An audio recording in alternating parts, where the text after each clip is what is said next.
Et donc l'idée c'est d'en fait pas commencer avec le degré 1. Regarde, je te montre quelques exemples. Écris l'histoire, tout ce que tu voudras entre mes lignes.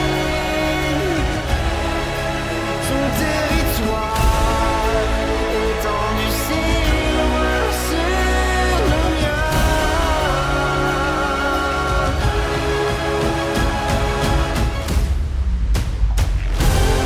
C'est comme si j'avais pris la mer. J'ai sorti la croix et j'ai glissé sous le vent. C'est comme si je quittais la terre. Je trouve mon étoile et je l'ai suivi un instant. Je ne suis pas un héros, mais faut pas me coller à la peau. Je ne suis pas un héros. On a parcouru le chemin, on a tenu la distance, et je t'aime de tout mon cœur, mais je t'adore. Et si tu choisis de rester pour regarder la suite de la vidéo, bienvenue dans mon studio, je m'appelle Adrien, tu as peut-être déjà entendu mes musiques sur les bandes annonces de ces films-là, et sur cette chaîne YouTube, je partage mon expérience de compositeur.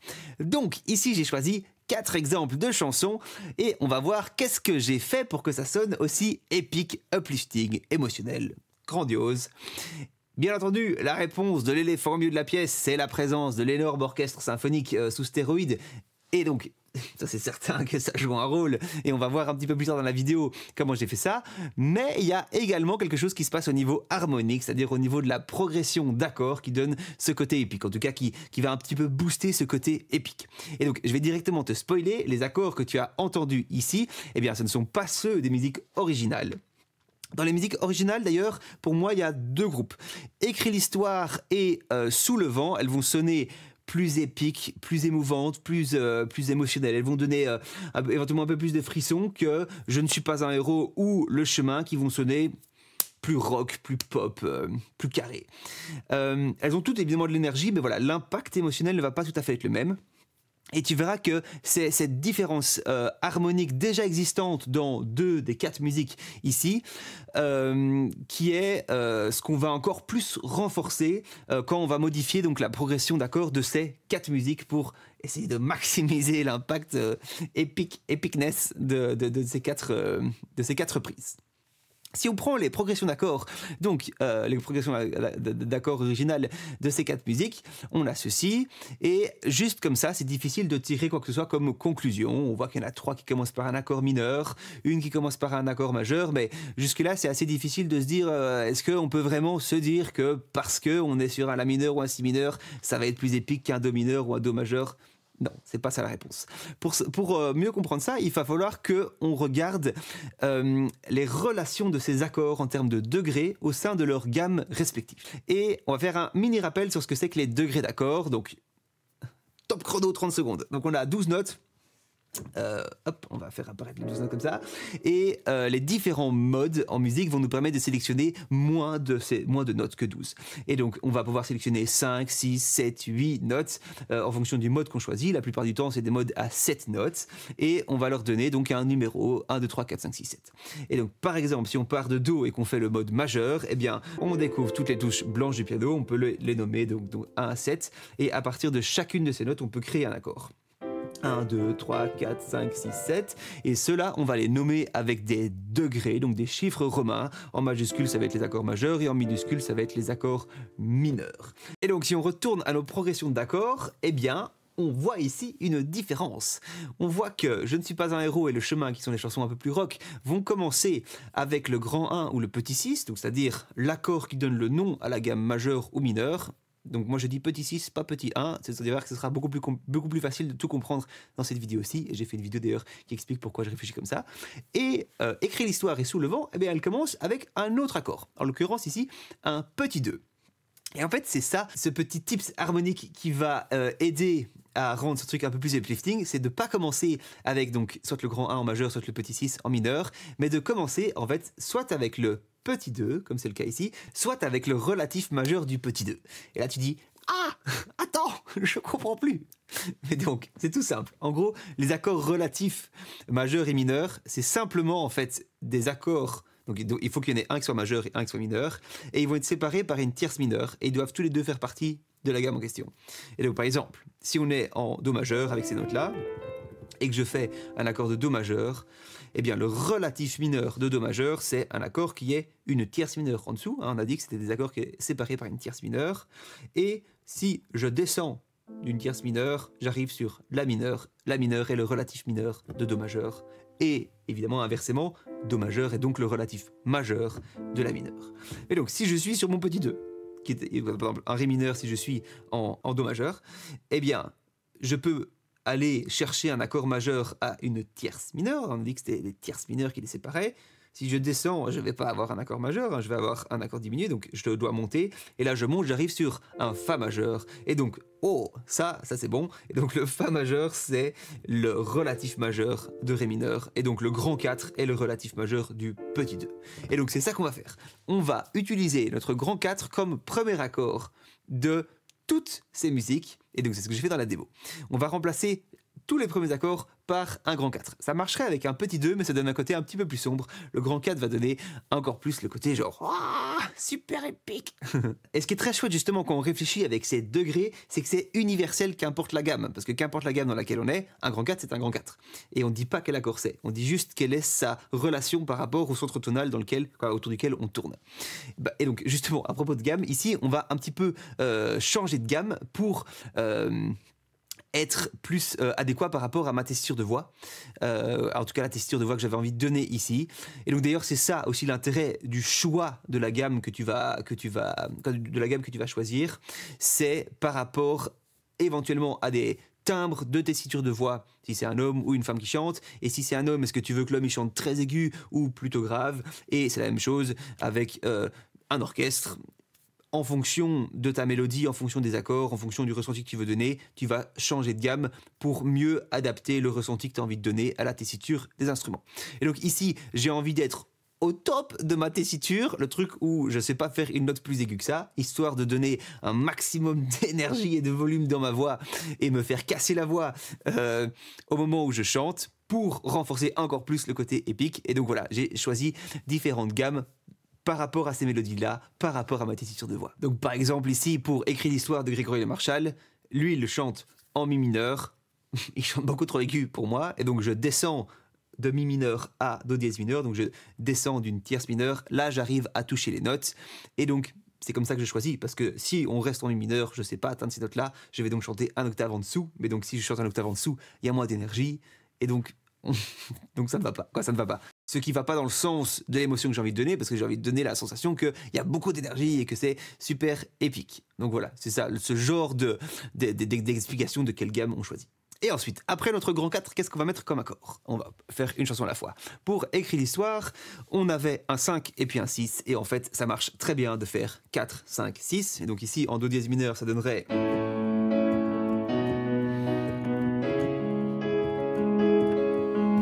Donc on a cette montée, et donc voilà, ça marche de toute façon très bien. Faire 4, 5, 6, c'est on va dire très bateau, mais ça marche dans tous les cas. Donc ici, on va pas changer les autres accords, ils fonctionnent. On va réécouter ce que ça donne et je te le joue au piano. Écris l'histoire, tout ce que tu voudras entre mes lignes. Ton territoire étendu si loin sur le mien.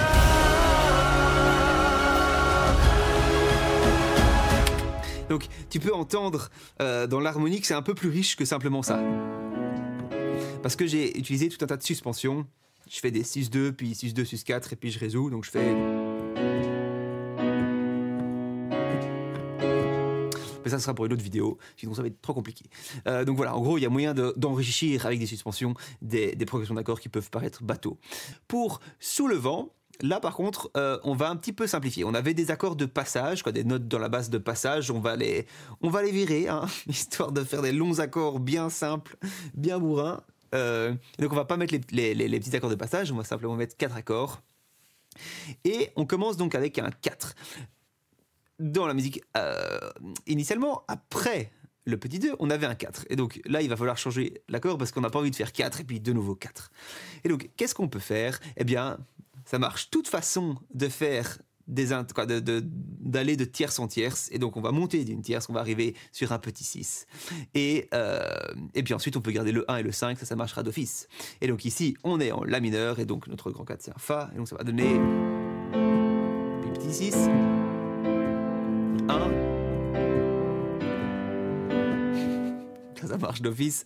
D'ailleurs, les accords de degré 1, 4, 5, 6, si tu commences à partir du 1, à partir du 4 ou à partir du 6 et que tu les mets dans n'importe quel ordre, ça marche tout le temps. C'est ce qu'on appelle les accords magiques. Donc tu as ces fameuses progressions.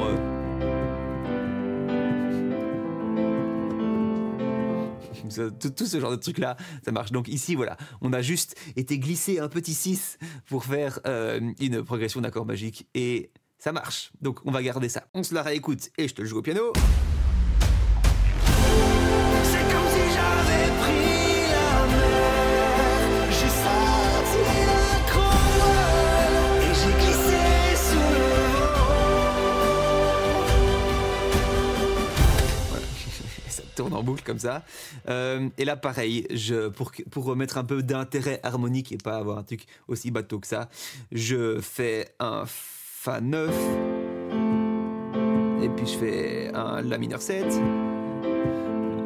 puis un Do normal, et puis un Sol normal. Donc voilà, pareil, l'utilisation d'accords enrichis avec des petites neuvièmes et des trucs comme ça, des neuvièmes, des septièmes, pour que ça soit pas trop basique et plat. Hein. On fait de la musique épique, d'accord, mais il faut pas non plus débilifier les progressions d'accords. On peut quand même faire des trucs un peu riches et un peu intéressants aussi. Ensuite, on arrive à « Je ne suis pas un héros ». Et en fait, là, la progression d'accords initiale, elle est chouette. Hein. On a un degré 6, donc un Do mineur. Et puis ensuite, on descend d'une tierce majeure pour aller chercher donc un grand 4. Donc ça, c'est très classique. En fait, quand tu fais des accords, ça marche toujours si tu passes de tierce en tierce et que tu restes dans ta gamme. Si tu restes dans la gamme, c'est ce qu'on appelle des diatoniques médians. Si tu sors de la gamme, c'est ce qu'on appelle des chromatiques médians. J'ai fait une vidéo là-dessus. Mais donc, en gros, ici, ça marche d'office. Et par contre, là, il va chercher cet accord-là, un Fa. Et en fait, l'accord de Fa, il n'existe pas dans la gamme de Do mineur. Et donc, on est en train de faire ce qu'on appelle un accord parallèle. On était censé faire un Fa mineur qui était le petit 2 de la gamme de Do mineur, si on parle avec les degrés en référentiel majeur, et on fait un Fa majeur. Et donc, on est en train d'utiliser l'accord parallèle, et en fait, la relation harmonique entre donc, notre grand 2 maintenant et notre grand 4, eh bien ça c'est des chromatiques médians. Hein. Deux accords majeurs séparés par une tierce mineure, ce sont des chromatiques médians. Donc c'est ça qui est cool. Hein. Il nous fait un petit 6, un grand 4, un chromatique médian vers le grand 2, et puis chromatique médian vers le grand 4 de nouveau. Et donc ça fait je ne suis pas un héros. Nanana, nanana, nanana. Je ne suis pas un héros. Voilà, et donc nous on va pas faire ça, on va commencer par un grand 4 et par rapport à ma texture de voix, pour balancer un maximum de jus, je vais être en Si mineur. Et donc le grand 4 par rapport à Si mineur, c'est un Sol. Et donc à partir de ce grand 4, cette fois-ci on va pas monter sur le 5, on va pas monter sur le 6, mais on va descendre d'une tierce mineure et on va aller chercher notre petit 2 justement. Donc on va faire grand 4 vers petit 2, hein, on l'a pas encore fait celui-là et il marche très bien, surtout en musique épique. Et à partir de notre petit 2, ça marche de toute façon bien d'aller chercher le 6 justement. Et donc là, c'est classique, ça fait un peu partie de ces fameux accords qui fonctionnent bien pour boucler des boucles, donc les fameux accords des séries d'accords magiques. Et donc petit 6, grand 5, et voilà, on a fini notre boucle. On le réécoute avec moi qui joue au piano. Je ne suis pas un héros, mais faut pas me coller à la peau. Je ne suis pas un héros.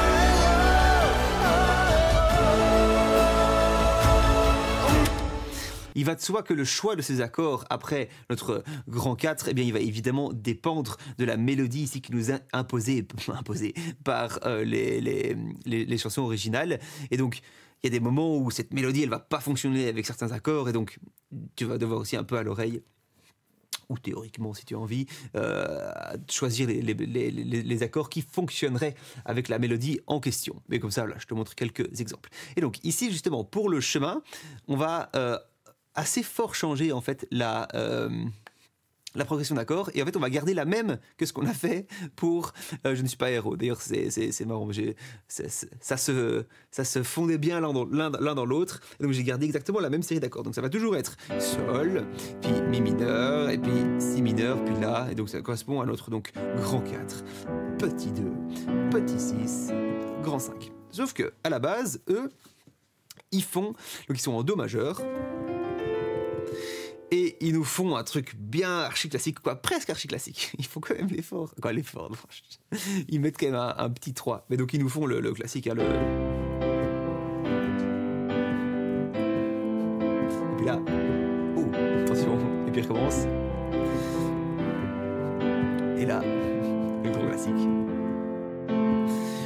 Et donc voilà, quand eux le font, ça fait on a parcouru le chemin, on a tenu la distance, et je te hais de tout mon corps, mais je t'adore.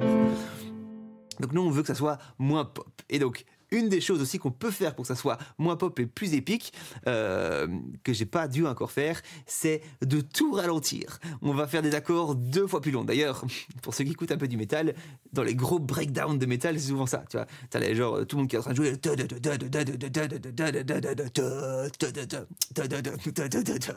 vois, c'est genre. Donc voilà, tout divisé par 2, ça donne ce côté un peu épique. Et donc on va faire pareil. Au lieu de faire 4 accords 2 fois, eh bien on va faire une seule fois 4 accords. Donc ils vont durer à chaque fois 2 fois plus longtemps. Et donc ici, avec donc nos fameux grand 4, petit 2, petit 6, grand 5, eh bien ça donne... On a parcouru le chemin, on a tenu la distance, et je t'aime de tout mon cœur, mais je t'adore. ma voix souffre à ce moment-là. Et donc voilà, et en plus ce qui est intéressant, c'est que la mélodie à ce moment-là joue un rôle différent par rapport à ses accords. Par exemple, au moment où on est en train de faire un sol et qu'on fait on a parcouru, on est en train de faire ça, parcouru. Donc par rapport à un sol, c'est une 7e. Donc c'est ça qui est cool aussi, c'est que ça change un peu le rôle de la mélodie, le rôle de la note en question par rapport à l'accord qui est joué à ce moment-là. Et donc ça peut créer justement des tensions et des trucs éventuellement plus originaux. On n'est pas sur simplement des fondamentales, des tierces, des quintes, on peut être sur des 9e, sur des 7e. Et donc là, il faut voir un peu à l'oreille. Est-ce que ça te plaît ou est-ce que ça te plaît pas? Et voilà, ce sont les points clés donc, de la vidéo d'un point de vue harmonique ici. Donc on commence avec des degrés 4, on fait des longs accords, quitte à les allonger ou retirer éventuellement des notes de passage, pour donner ce côté épique. Donc maintenant, on va un tout petit peu voir l'orchestration rapidement, parce qu'il n'y a pas beaucoup de gens que ça intéresse. Souvent, au niveau YouTube, ça fait pouc à ce moment-là. Donc, bref, les cuivres, qu'est-ce que je fais? Eh bien, j'utilise mon ami Divisimate avec un petit preset ici que j'ai créé. Et donc, ça me permet, quand je fais des simples accords fermés, d'avoir un accord tout à fait ouvert. Et donc, j'ai notamment les tubas qui sont transposé ici avec Divisimate. J'ai cette note-là qui s'envole là-haut, et puis j'ai une copie de cet accord-là qui se crée là. Et donc simplement en faisant ça, j'ai un accord beaucoup plus grand qui répartit, voilà, trombone, tuba et les corps. Et puis ça me permet très facilement de faire des suspensions. Comme ça, et donc je plaque ça comme ça, en fonction de ce que je veux, et puis ensuite je réouvre les fichiers MIDI, j'ouvre à ce moment-là les fichiers MIDI, et ce qui est très chouette, c'est que j'ai déjà des notes qui sont mises, et puis je peux commencer à rajouter des nouvelles notes, ou à changer des trucs. C'est juste que le processus, le workflow est accéléré, parce que j'ai pré-mâché mon travail en créant mes propres orchestrations que j'ai envie de faire par rapport à la manière dont j'ai envie de répertorier les instruments. Je fais ensuite mes accords où ça me permet de répartir directement les bonnes notes là-dedans, et ensuite je peaufine mon processus créatif. Donc voilà, je garde le contrôle tout le long, il n'y a rien de... quoi, c'est moi qui prends toutes les décisions, c'est juste que ça va beaucoup plus vite, comme ça. Mais donc c'est une manière aussi un peu plus, on va dire, réelle d'utiliser Divisimate que de faire genre toute une musique dans Divisimate. C'est justement d'utiliser comme ça des presets pour de temps en temps te faciliter la tâche, pour rentrer des notes et puis ensuite un peu tweaker les choses. Pareil pour les cordes. J'ai testé, j'avais mis d'abord un triple octave, puis un double octave. Mais pareil, jouer un double ou un triple octave, c'est beaucoup plus facile de le faire avec Divisimate. Si je sélectionne ces notes-là et que je suis dans Divisimate, eh bien, hop là, s'il veut bien.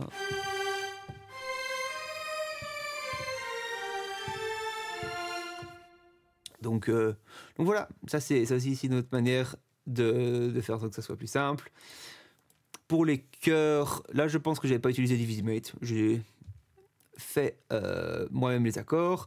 Pour les cordes rapides, eh bien ça dépend. Parfois, donc ici il y a une des musiques où j'ai utilisé justement Divisimate, donc ça me permet de plaquer les accords et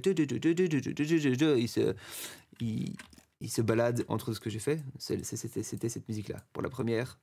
Ici.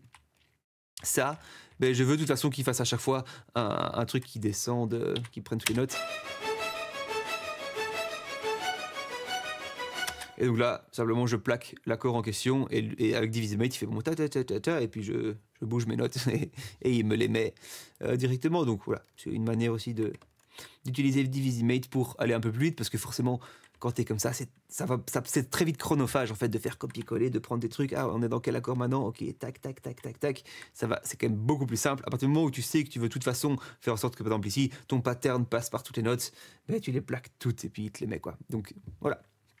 Une manière, c'est un outil pour faciliter, accélérer ton travail, mais évidemment il faut, quoi, comme tout outil, si tu ne sais pas t'en servir ou si tu ne sais pas qu'est-ce que tu veux faire, ben, ça ne va pas beaucoup t'aider. Quoi, si, ça peut un peu t'aider, mais voilà, ça ne remplace pas le processus créatif, ça l'accélère juste, pour moi. Voilà, et puis niveau percussion, ben, ça je fais pas avec Divisimate en général, hein. Je fais ça à la main, en fonction de là où je les sens. Et très classique, hein. C'est des gros punch sur les temps forts et puis quelques petits trucs entre. Si on écoute un peu juste les percussions.